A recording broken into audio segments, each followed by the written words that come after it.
Ragunan, Koparan, Opung, Parlinggoman, Amang, Inang, Lai, Inang Bau, Abang, dan anak-anak, saya mengucapkan Shalom. Shalom. Shalom. Shalom. God is good all the time. And all the time God is good. Apakah ada sukacita di hati kita? Amin. Jikalau ada sukacita, saya mengajak kita semua. Erika tambahkan Parlinggoman plus. Oh iya, sorry. Oh iya. Oh iya. Satu. Iya. Oke, Mama. Jadi aku tambahin nama gimana enggak boleh di. Ya udah itu. Oh iya.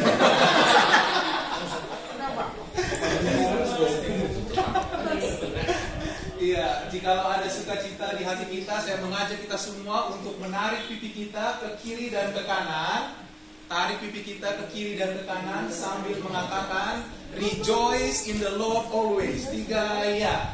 Rejoice in the Lord always. Iya, pertama-tama saya ingin mengucapkan terima kasih kepada Opung Dedi, Opung Parwara Sandori yang telah memberikan kesempatan bagi saya untuk melayani pada siang ini.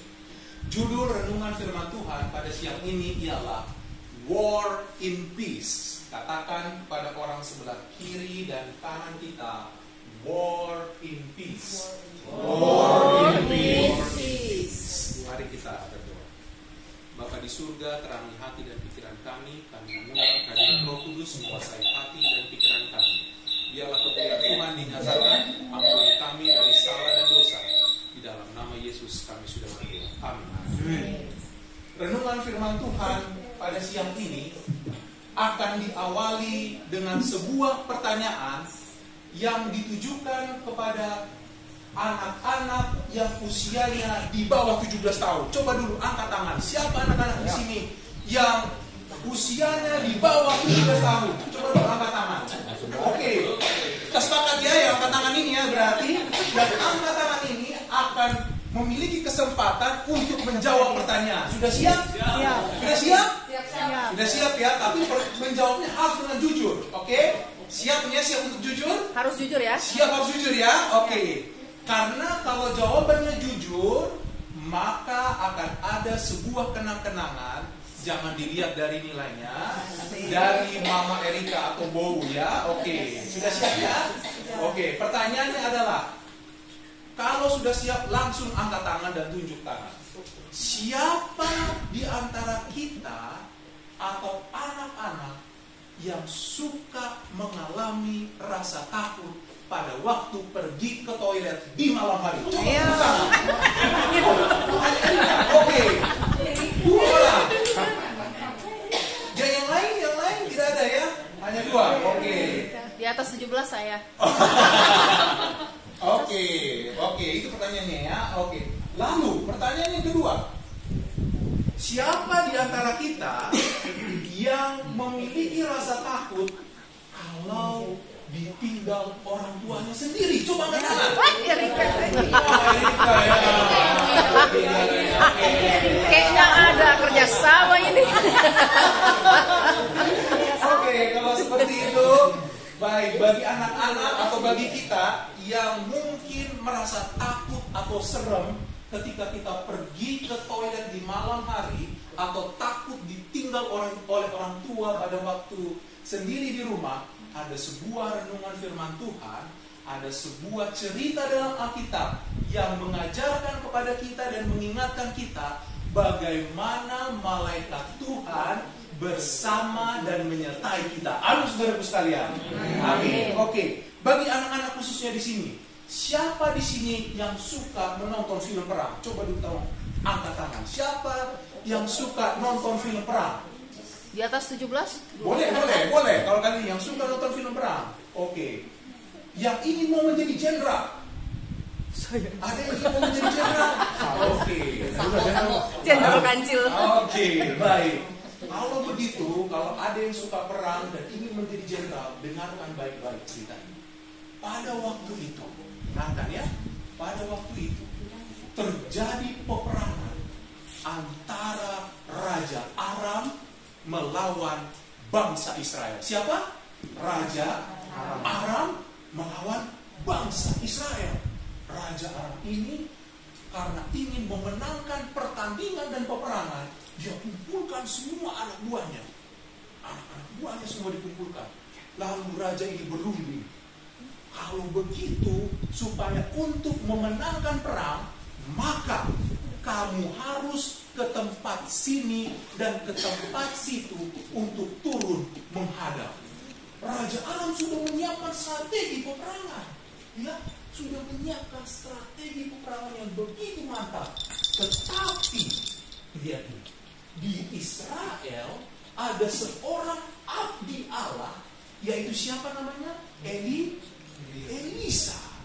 Elisa memberitahukan kepada Raja Israel, jangan pergi ke tempat ini, jangan pergi ke tempat itu, karena nanti ada pasukan Aram yang akan menyerang engkau, akan membunuh engkau.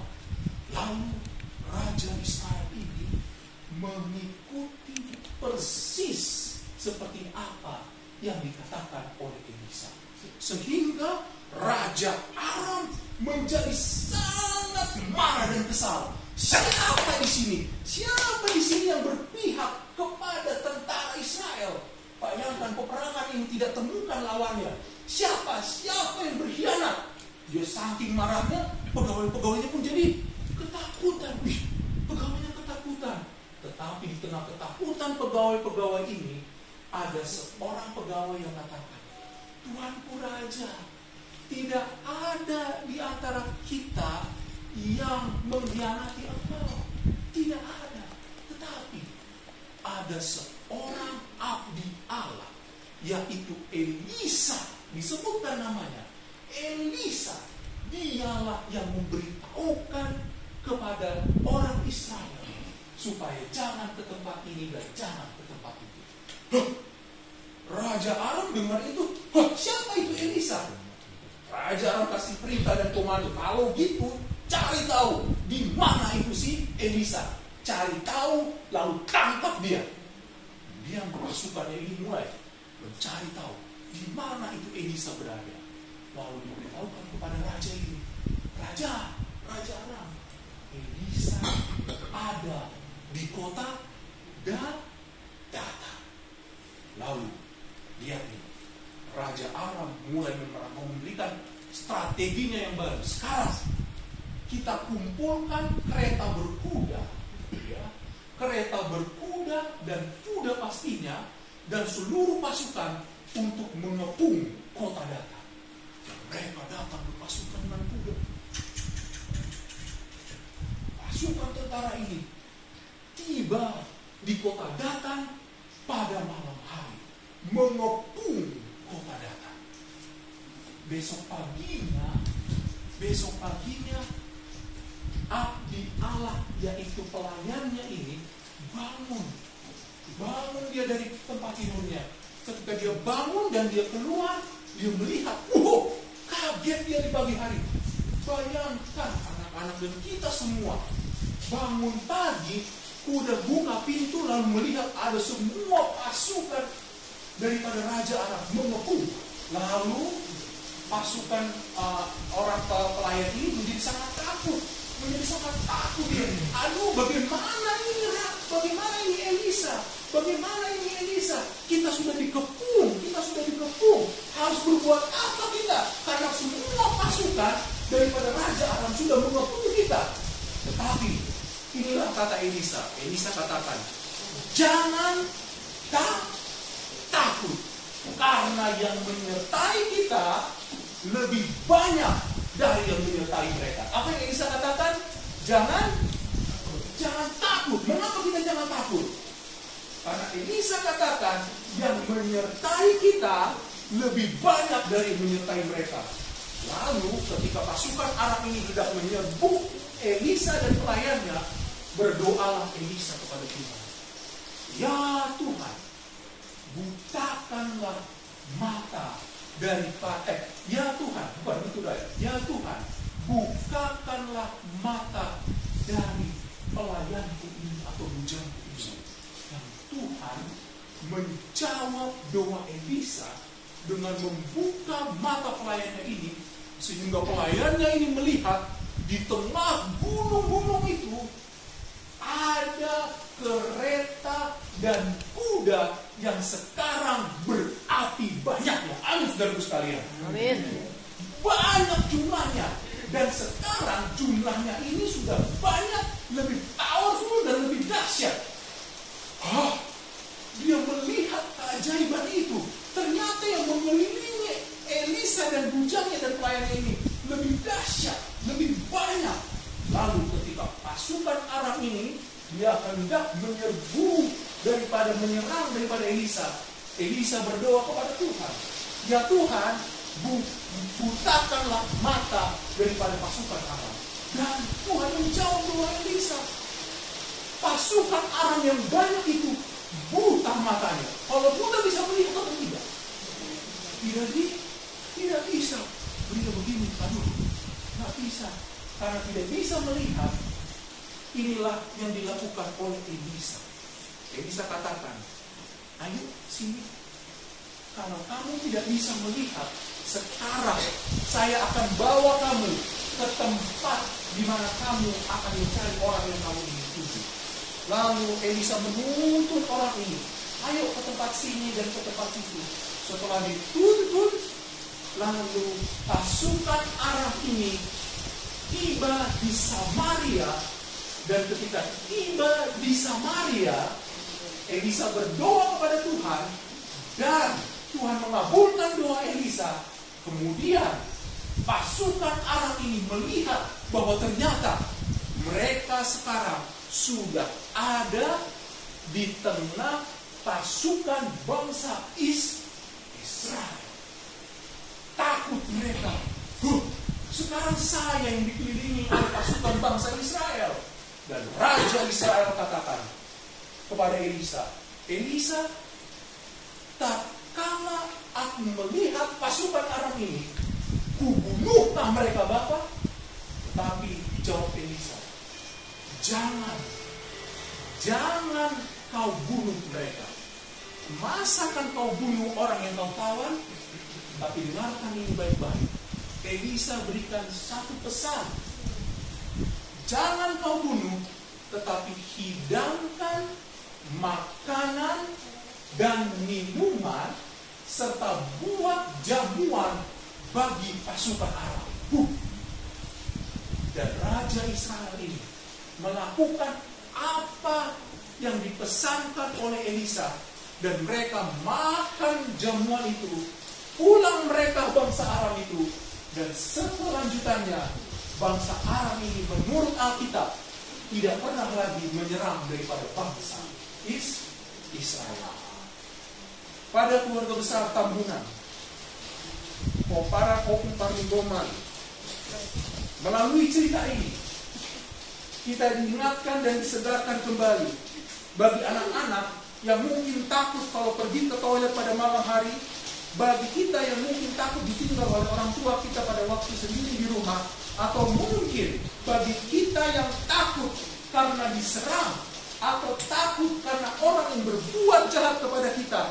Melalui firman Tuhan, walk in peace, kita diingatkan dalam ayat firman Tuhan, Psalm 34 verse 7, the angel of the Lord encamps all around those who fear him and deliver them. Amin, saudaraku sekalian.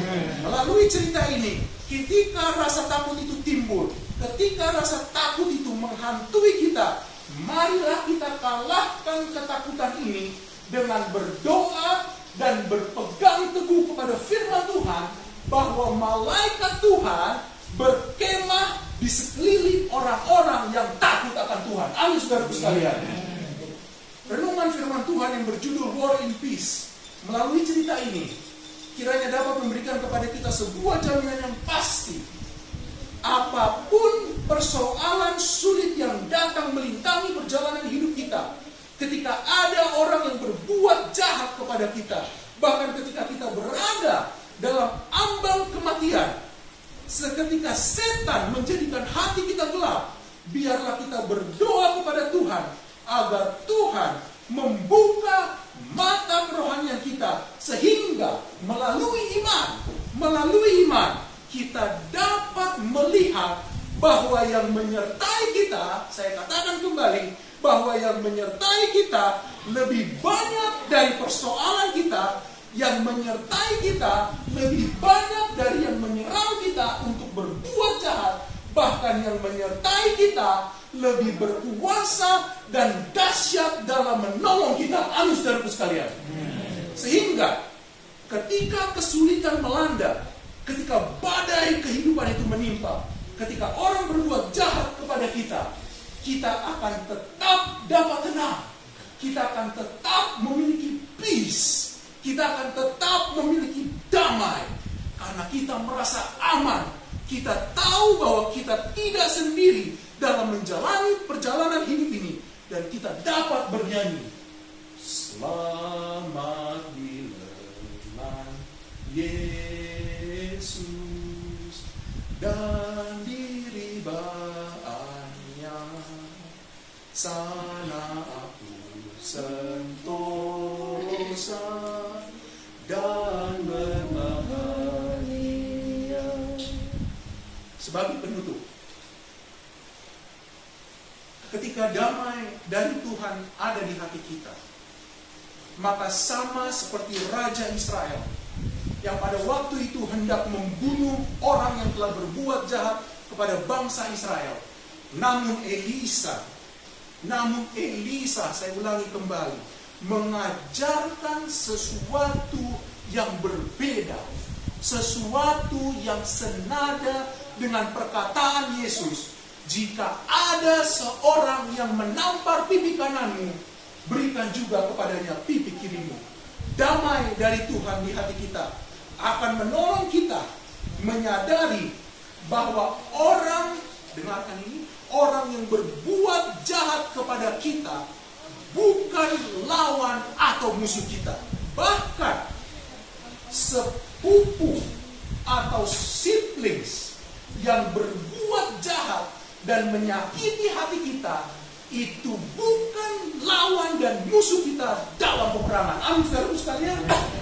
Karena Alkitab dengan jelas mengatakan, sadarlah dan berjaga-jagalah, lawanmu si iblis berjalan sama seperti singa yang hendak mengaum-ngaum untuk mencari orang yang dapat ditelannya. Keluarga besar Tambunan, bila mana kita mengalami dan mengetahui ada sepupu kita atau saudara kita yang mungkin saja menyakiti kita, biarlah kita tetap memiliki damai dan tidak membalaskannya. Dan kita akan mencontoh teladan dari Elisa untuk memberi makan dan minum kepada orang yang telah berbuat jahat dan menyakiti kita. Naluri alami kita memang ialah untuk membalas. Saya ulangi kembali, naluri alami kita ialah untuk membalas. Tetapi melalui kuasa Tuhan, dengan bergantung sepenuhnya kepada Tuhan, maka kuasa Tuhan, damai dari Tuhan akan menyanggupkan kita berkata kepada saudara dan siblings atau sepupu yang mungkin menyakiti kita dan berbuat jahat kepada kita, kita akan tetap berkata, you are still my brothers and my sisters, and I will not avenge you. Amin, saudara sekalian. Engkau adalah tetap saudaraku laki-laki, dan engkau adalah tetap saudaraku perempuan, dan aku tidak akan membalaskan itu kepadamu. Damai dari Tuhan. Damai dari Tuhan kiranya menyelimuti hati kita, keluarga besar Tambunan, Poparan, Kopung Parlinggoman, dan dengan pertolongan Tuhan kita akan dapat saling mengasihi sampai hari Maranatha itu tiba. Saya bawa di dalam nama Yesus. Amin.